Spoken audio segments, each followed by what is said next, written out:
Lagi di channel YouTube saya. Kali ini, saya akan membawakan kisah tentang ulama besar, Abu Nawas. Simak kisahnya. Abu Nawas, pengawal raja.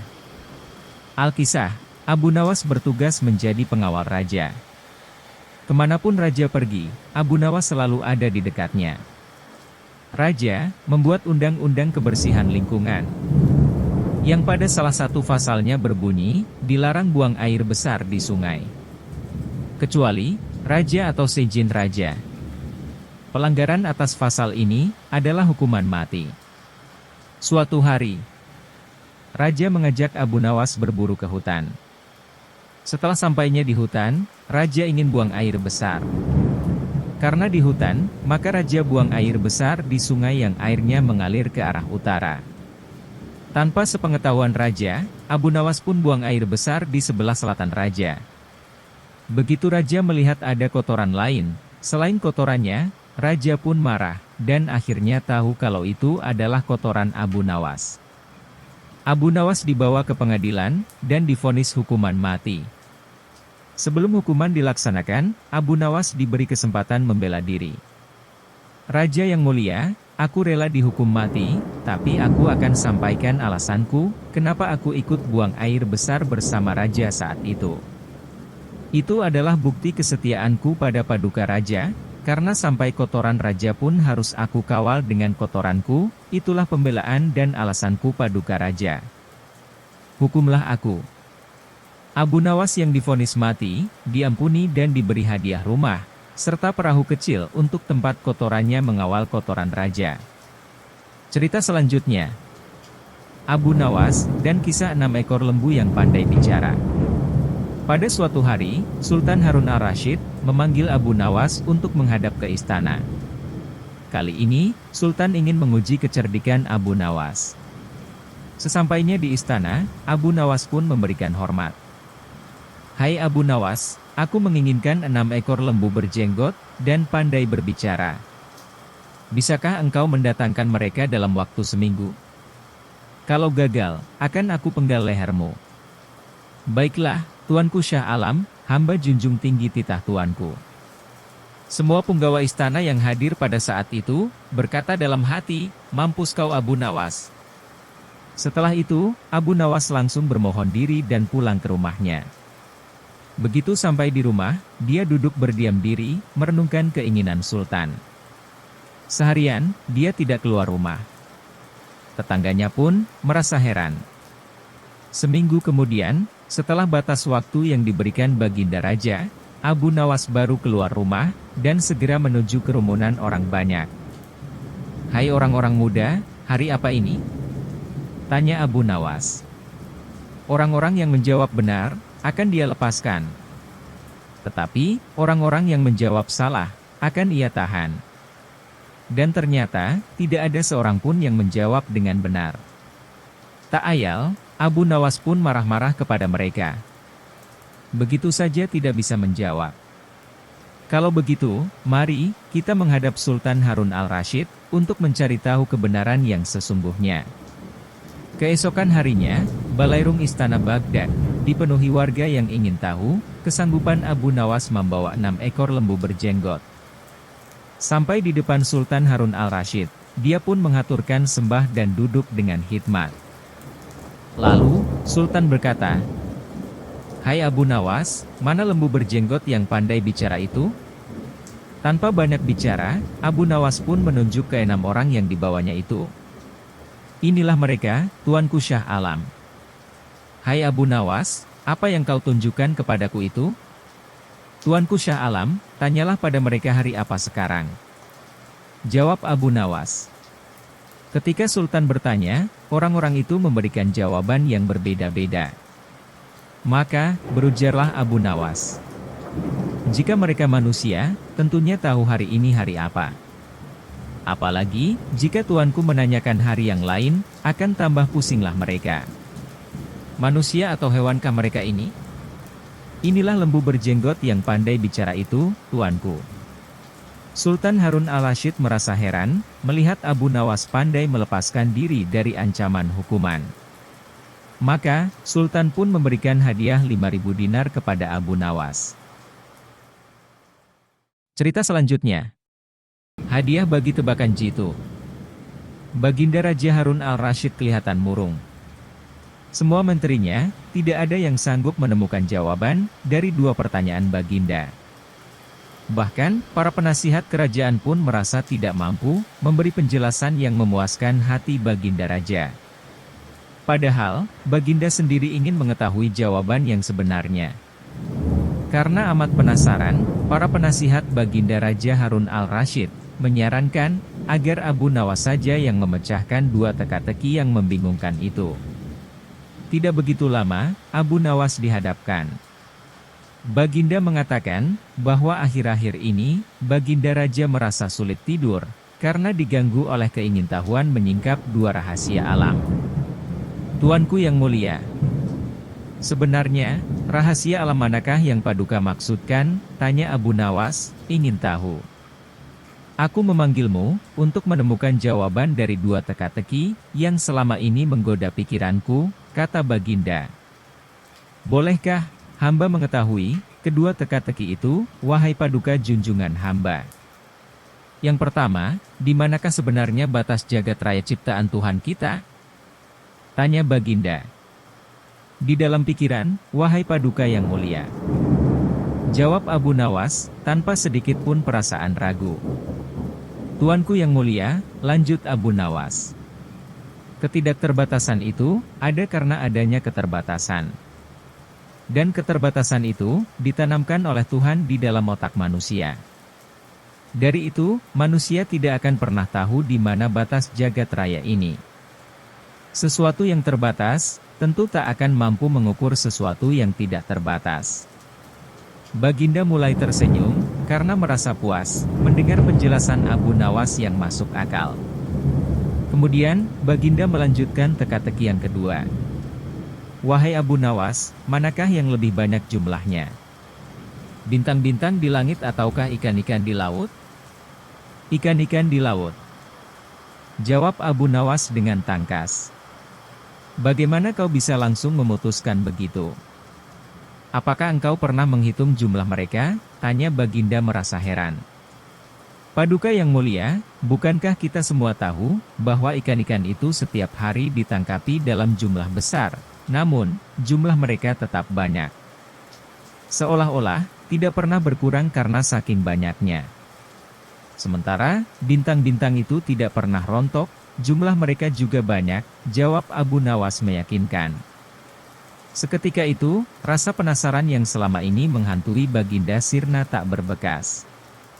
Baginda Raja Harun al-Rasyid pun memberi hadiah Abu Nawas dan istrinya uang yang cukup banyak. Cerita selanjutnya. Curang, dibalas curang. Pada suatu sore, ketika Abu Nawas sedang mengajar murid-muridnya, ada dua orang tamu datang ke rumahnya. Yang seorang adalah wanita tua penjual kahwa, sedang satunya lagi adalah seorang pemuda berkebangsaan Mesir. Wanita tua itu berkata beberapa patah kata, kemudian diteruskan dengan si pemuda Mesir. Setelah mendengar pengaduan mereka, Abu Nawas menyuruh murid-muridnya menutup kitab mereka. Sekarang pulanglah kalian. Ajak teman-teman kalian, datang kepadaku pada malam hari ini sambil membawa cangkul, penggali, kapak dan martil serta batu. Murid-murid Abu Nawas merasa heran. Namun, mereka begitu patuh kepada Abu Nawas. Dan mereka merasa yakin, gurunya selalu membuat kejutan dan berada di pihak yang benar. Pada malam harinya, Mereka datang ke rumah Abu Nawas, dengan membawa peralatan yang diminta oleh Abu Nawas. Berkata Abu Nawas, "Hai kalian semua, pergilah malam hari ini, untuk merusak rumah Tuan Kadi yang baru." "Hah? Merusak rumah Tuan Kadi?" gumam semua muridnya keheranan. "Kalian jangan ragu. Laksanakan saja perintah gurumu ini," kata Abu Nawas menghapus keraguan murid-muridnya. "Barang siapa yang mencegahmu, jangan kau pedulikan, terus pecahkan saja rumah Tuan Kadi yang baru. Kalau ada yang bertanya, katakan saja, aku yang menyuruh merusaknya. Barang siapa yang hendak melempar kalian, maka pukullah mereka, dan lemparilah dengan batu." Murid-murid Abu Nawas langsung bergerak ke arah rumah Tuan Kadi. Laksana demonstran, mereka berteriak-teriak menghancurkan rumah Tuan Kadi. Orang-orang kampung merasa heran melihat kelakuan mereka. Lebih-lebih, tanpa basa-basi lagi, mereka langsung merusak rumah Tua Kadi. Orang-orang kampung itu berusaha mencegah perbuatan mereka, namun jumlah murid-murid Abu Nawas terlalu banyak, maka orang-orang kampung tak berani mencegahnya. Melihat banyak orang merusak rumahnya, Tuan Kadi segera keluar dan bertanya, "Siapa yang menyuruh kalian merusak rumahku?" Murid-murid itu menjawab, "Guru kami, Tuan Abu Nawas yang menyuruh kami." Setelah menjawab pertanyaan Tuan Kadi, mereka bukannya berhenti, malah terus menghancurkan rumah Tuan Kadi, hingga rumah itu roboh dan rata dengan tanah. Tuan Kadi hanya bisa marah-marah, karena tak seorang pun berani membelanya. Dasar Abu Nawas, provokator, orang gila. Besok pagi, aku akan melaporkannya kepada Baginda. Ternyata benar, esok harinya, Tuan Kadi mengadukan kejadian semalam, hingga Abu Nawas dipanggil menghadap Baginda. Setelah Abu Nawas menghadap Baginda, ia ditanya, "Hai Abu Nawas, apa sebabnya kau merusak rumah Kadi itu?" Abu Nawas menjawab, "Wahai tuanku, sebabnya ialah, pada suatu malam, hamba bermimpi, bahwasanya Tuan Kadi menyuruh hamba merusak rumahnya. Sebab rumah itu tidak cocok baginya, ia menginginkan rumah yang lebih bagus. Karena mimpi itu, maka hamba merusak rumah Tuan Kadi." Baginda berkata, "Hai Abu Nawas, bolehkah hanya karena mimpi sebuah perintah dilakukan? Hukum dari negeri mana yang kau pakai itu?" Dengan tenang, Abu Nawas menjawab, "Hamba juga memakai hukum Tuan Kadi yang baru ini, tuanku." Mendengar perkataan Abu Nawas, seketika wajah Tuan Kadi menjadi pucat. Dia terdiam 1000 bahasa. "Hai Kadi, benarkah kau mempunyai hukum seperti itu?" tanya Baginda. Tapi Tuan Kadi tiada menjawab, wajahnya nampak pucat, tubuhnya gemetaran karena takut. "Abu Nawas, jangan membuatku pusing. Jelaskan, kenapa ada peristiwa seperti ini?" perintah Baginda. "Baiklah." Abu Nawas tetap tenang. "Baginda, beberapa hari yang lalu, ada seorang pemuda Mesir datang ke negeri Baghdad ini, untuk berdagang sambil membawa harta yang banyak sekali. Pada suatu malam, ia bermimpi kawin dengan anak Tuan Kadi, dengan mahar sekian banyak. Ini hanya mimpi, Baginda. Tetapi, Tuan Kadi yang mendengar kabar itu, langsung mendatangi si pemuda Mesir dan meminta mahar anaknya. Tentu saja pemuda Mesir itu tak mau membayar mahar hanya karena mimpi. Nah, disinilah terlihat arogansi Tuan Kadi. Ia merampas semua harta benda milik pemuda Mesir, sehingga pemuda itu menjadi seorang pengemis gelandangan, dan akhirnya ditolong oleh wanita tua, penjual kahwa. Baginda terkejut mendengar penuturan Abu Nawas, tapi masih belum percaya 100%, maka ia memerintahkan Abu Nawas agar memanggil si pemuda Mesir. Pemuda Mesir itu memang sengaja disuruh Abu Nawas menunggu di depan istana. Jadi, mudah saja bagi Abu Nawas memanggil pemuda itu ke hadapan Baginda. "Hai anak Mesir, ceritakanlah hal ihwal dirimu, sejak engkau datang ke negeri ini." Ternyata, cerita pemuda Mesir itu sama dengan cerita Abu Nawas. Bahkan, pemuda itu juga membawa saksi, yaitu pak tua pemilik rumah di mana dia menginap. Kurang ajar. Ternyata, aku telah mengangkat seorang kadi yang rusak moralnya. Baginda sangat murka. Kadi yang baru itu, dipecat dan seluruh harta bendanya dirampas, dan diberikan kepada si pemuda Mesir. Setelah perkara selesai, kembalilah si pemuda Mesir itu dengan Abu Nawas, pulang ke rumahnya. Pemuda Mesir itu hendak membalas kebaikan Abu Nawas. Berkata Abu Nawas, "Janganlah engkau memberiku barang sesuatu pun kepadaku. Aku tidak akan menerimanya sedikit pun juga." Pemuda Mesir itu betul-betul mengagumi Abu Nawas. Ketika ia kembali ke negeri Mesir, dia menceritakan tentang kehebatan Abu Nawas itu kepada penduduk Mesir, sehingga nama Abu Nawas menjadi sangat terkenal. Cerita selanjutnya.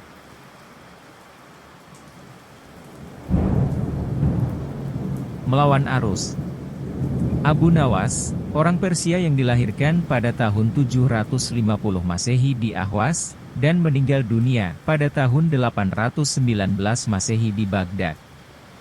Setelah dewasa, ia mengembara ke Basra dan Kufa. Di sana, ia belajar bahasa Arab dan bergaul dengan orang-orang Badui padang pasir. Karena pergaulannya itu, ia mahir berbahasa Arab, pandai bersyair, berpantun dan menyanyi. Ia sempat pulang ke negerinya, namun pergi lagi ke Baghdad bersama ayahnya. Keduanya, mengabdikan diri kepada Raja Harun al-Rashid, Raja Baghdad. Ayah Abu Nawas, adalah penghulu kerajaan Baghdad, bernama Maulana. Pada suatu hari, ayahnya yang sudah tua itu, sakit parah, dan akhirnya meninggal dunia. Dia diperintah oleh raja untuk mengubur jenazah ayahnya, sebagaimana adat Syekh Maulana. Apa yang dilakukan Abu Nawas, hampir tiada bedanya dengan ayahnya, baik mengenai tata cara memandikan jenazah hingga mengkafani, menyalati dan mendoakannya. Maka, raja bermaksud mengangkat Abu Nawas menjadi penghulu, menggantikan kedudukan ayahnya.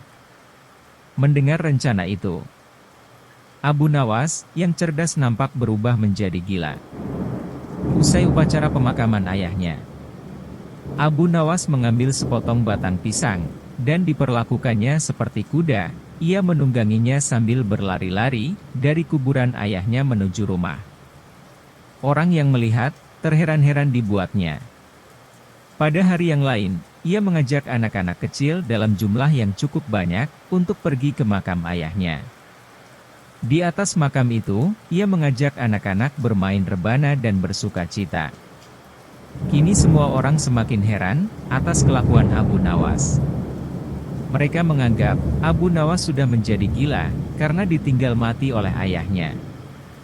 Pada suatu hari, ada beberapa orang utusan dari Raja Harun al-Rashid, datang menemui Abu Nawas.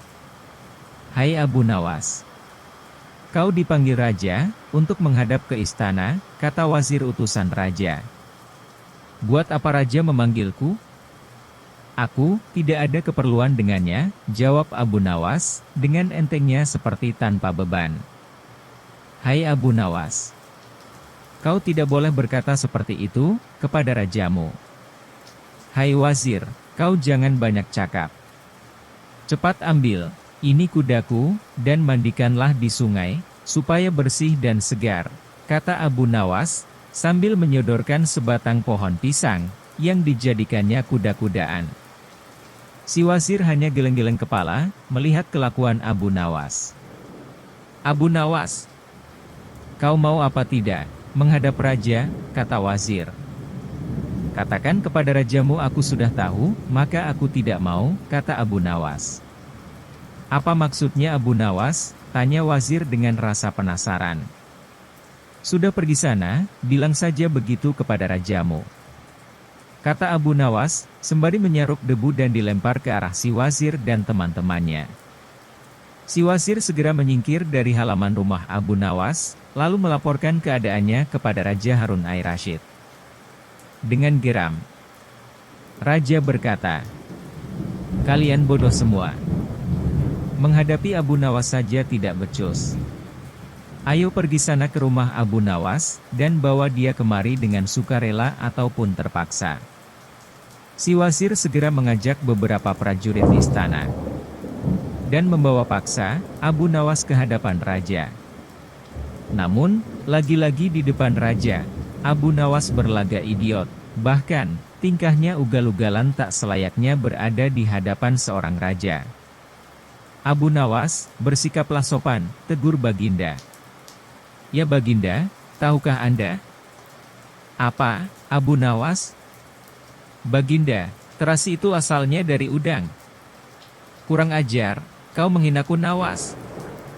Tidak Baginda, siapa bilang udang berasal dari terasi? Baginda merasa dilecehkan, ia naik pitam, dan memberi perintah kepada para pengawalnya. Hajar dia. Pukuli dia, sebanyak 25 kali. Abu Nawas yang kurus kering itu, akhirnya lemas tak berdaya, dipukuli tentara yang bertubuh kekar. Usai dipukuli, Abu Nawas disuruh keluar istana. Ketika sampai di pintu gerbang kota, ia dicegat oleh penjaga. Hai Abu Nawas, tempo hari, ketika kau hendak masuk ke kota ini, kita telah mengadakan perjanjian. Masa kau lupa pada janjimu itu? Jika engkau diberi hadiah oleh Baginda, maka engkau akan membaginya denganku, engkau satu bagian, aku satu bagian. Nah, sekarang mana bagianku itu? Hai penjaga pintu gerbang, apakah kau benar-benar menginginkan hadiah yang diberikan Baginda kepadaku tadi? Tentu, itu kan sudah perjanjian kita. Baik, aku berikan semuanya, bukan hanya satu bagian saja. Ternyata kau baik hati juga Abu Nawas. Memang, seharusnya begitu, kau kan sudah sering menerima hadiah dari Baginda. Tanpa banyak cakap, Abu Nawas mengambil sebatang kayu, lalu orang itu dipukulinya sebanyak 25 kali. Tentu saja orang itu menjerit-jerit kesakitan, dan menganggap Abu Nawas telah menjadi gila. Setelah penunggu gerbang kota itu kelenger, Abu Nawas meninggalkannya begitu saja. Ia terus melangkah pulang ke rumahnya. Sementara itu, si penjaga pintu gerbang mengadukan nasibnya kepada Raja Harun Ar-Rasyid. Ya Tuanku Syah Alam, ampun beribu ampun. Hamba datang kemari, mau mengadukan Abu Nawas yang telah memukul hamba sebanyak 25 kali tanpa suatu kesalahan.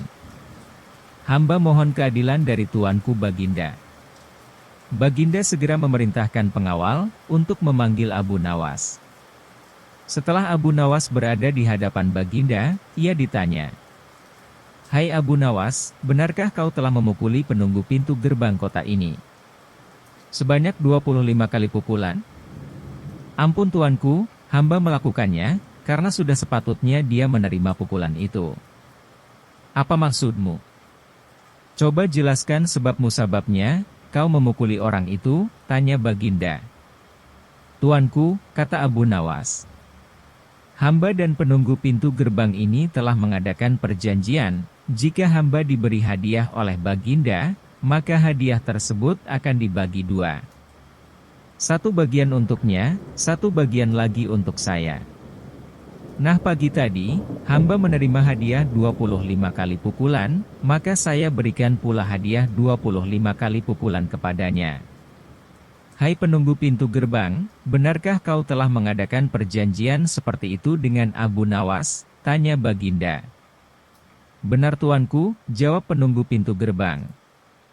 Tapi, hamba tiada mengira jika Baginda memberikan hadiah pukulan. Dasar tukang peras. Sekarang kena batunya kau, sahut Baginda sambil terbahak-bahak. Abu Nawas tiada bersalah, bahkan sekarang aku tahu, kalau penjaga pintu gerbang kota Baghdad, adalah orang yang suka memeras. Kalau kau tidak mau merubah kelakuan burukmu itu, sungguh aku akan memecat, dan menghukum kamu. Ampun Tuanku, sahut penjaga pintu gerbang dengan gemetar.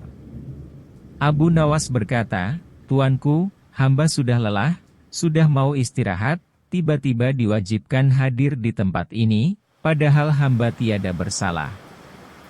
Hamba mohon ganti rugi. Sebab, jatah waktu istirahat hamba sudah hilang karena panggilan Tuanku. Padahal, besok hamba harus mencari nafkah untuk keluarga hamba. Baginda terkejut atas protes Abu Nawas, namun, tiba-tiba, ia tertawa terbahak-bahak. Jangan khawatir Abu Nawas. Baginda Raja, kemudian memerintahkan pengawalnya untuk memberikan sekantong uang emas kepada Abu Nawas. Abu Nawas pun pulang dengan hati gembira. Namun, sesampai di rumahnya, Abu Nawas masih bersikap aneh, seperti orang gila sungguhan.